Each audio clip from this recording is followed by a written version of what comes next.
Governor Palin, was she a surprise to you? What are your thoughts about her? And because especially you're saying you don't know what's going to happen on Tuesday. Well, I think Governor Palin was a surprise to everybody. And I guess at first it was good for comedy, which I always support. Anything that happens, you know, that give us a laugh or two during hard times, difficult times. But I think it's pretty much understood now that while she'll bring out a lot of people to vote for John McCain, if he loses on Tuesday, she'll be considered one of the main reasons why he lost, because people in the middle just had a hard time thinking about voting for her. But I don't think, I mean, you know, what I've said to people, and I live up here in northern Michigan, so I live in an area that voted 3-1 for Bush in the 2000 election. And, you know, and I have neighbors and people like that up here. They're, you know, they're Republicans. That's the only thing they know. That's the way they've always voted. And what I've said to them is, okay, I don't want to discuss, you know, Governor Palin's, you know, politics or what she believes in or whatever with you. I just want to, let me just ask you this question. You know, you've only known her for like 7 weeks. Would you turn the keys to your house over to somebody that, if you're going away on a trip, to somebody you've known for only 7 weeks? Would you turn your children over to someone that you've known for 7 weeks? And if you love your country, why would you turn your country over to someone that you've known for 7 weeks? It makes absolutely no sense to me, just on that level, no matter whether you agree with her or disagree with her. It's just you don't know her, and you really, it's way too dangerous. Statistically, and not that I want this to happen, I mean, I hope John McCain lives a long life, but you know, statistically, you know, that may not happen, and you're going in the booth and you're potentially voting for President Palin, and you have to ask yourself that, you know, how do you feel about that? I'm hoping sensible people will say, I can't handle that. Governor Palin has been, along with McCain, the one who's been pushing this whole issue of Obama being a socialist. And I want to ask you about that. Governor Palin, who comes from Alaska, where people are all given money, wealth redistributed from the most powerful corporations perhaps on earth, like ExxonMobil. Well, yes. I mean, there's great irony in that. And of course, again, it seems like people like Governor Palin, a lot of Republicans, wealthy people, they're all for the idea of what they perceive to be socialism, if it means that it's good for them. And at the same time, attacking Barack Obama for, you know, but I think he put it best the other day when he was talking about, yes, it's true that he shared his toys with other kids in kindergarten, and he might have once shared a peanut butter sandwich in 4th grade with another kid. So he does have these socialistic, communistic tendencies. You know, the only redistribution of wealth that's happened has been distributing more of the wealth to the wealthy, especially in the last month or so. And they're great in their Orwellian attempts at trying to turn it around and use that word at somebody else. But you know, Amy, maybe the good thing about this is that you know, we've heard the word socialism used more than we've heard it used in, you know, decades almost.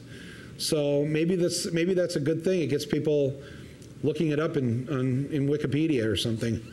They start to think about, they start reading about, hey, you know, that's not a bad idea there. Taking care of everybody, making sure everybody's cared for. Also, I think that the dangerous thing that the Republicans have done is by trying to make this election a referendum on, would you vote for a socialist? And if the majority of Americans end up voting for Obama on Tuesday, haven't they essentially said that actually they like the idea of socialism? I mean, that's the paradigm that the Republicans essentially have established with the way that they've presented this whole issue. So I guess if Obama's president, when we wake up on Wednesday morning, you know, we should all go dance around the Mayday pole. And your thoughts on this being the most expensive presidential campaign in history, with Obama opting out of campaign finance?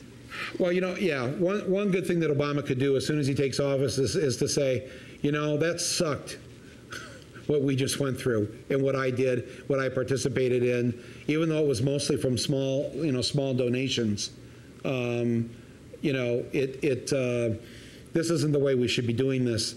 And I would love it if he would just propose a plan to remove money from politics and to do what just virtually every other Western democracy does, which is to get the money out of politics to a large extent, to have a shortened campaign season, and to make everyone automatically a registered voter simply by the fact that you're a citizen of the country.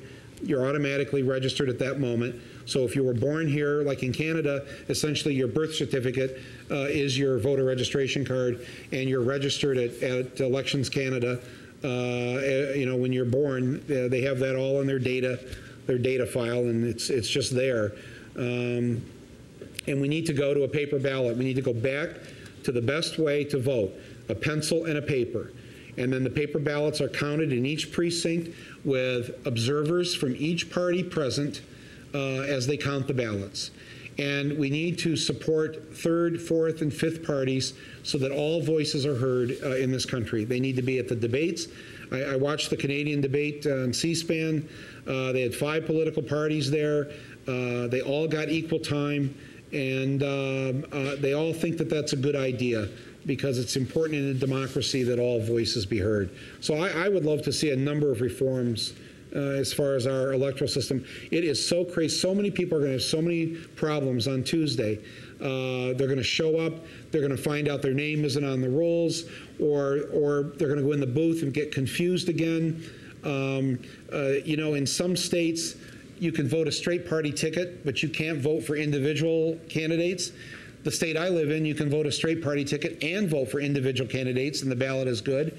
In other states, I think it's North Carolina, you can vote a straight party ticket, but you also have to vote for the individual presidential candidate. And if you don't, your straight party thing that you touched doesn't count for the president. I mean, there's just so many crazy rules in 50 different states.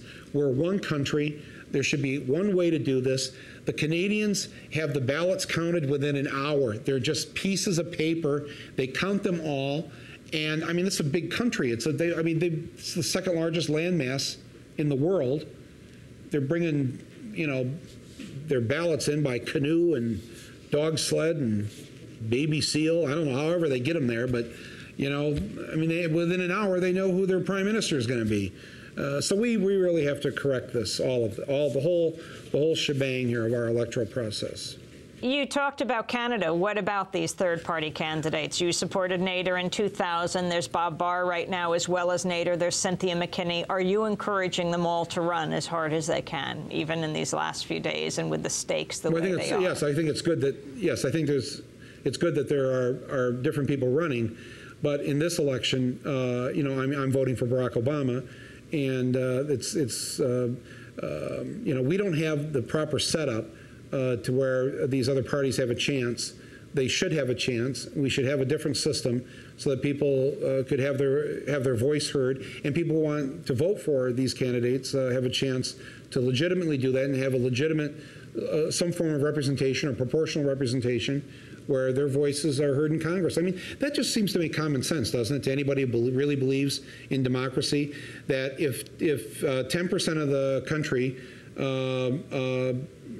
supported the Green Party, that 10% of our Congress should be Green Party members. If 10% were Libertarian, then 10% should be Libertarian, or whatever the percentages are. But in this election, we're all too beaten down at this point to take it any longer, and we have to stop what the Republicans have done to this country for the last 20 of the 28 years. I don't think there's many of us that are under any sort of delusion that Barack Obama and Joe Biden are going to take us all the way to the promised land. But they are going to stop. They're the tourniquet that's going to stop the bleeding.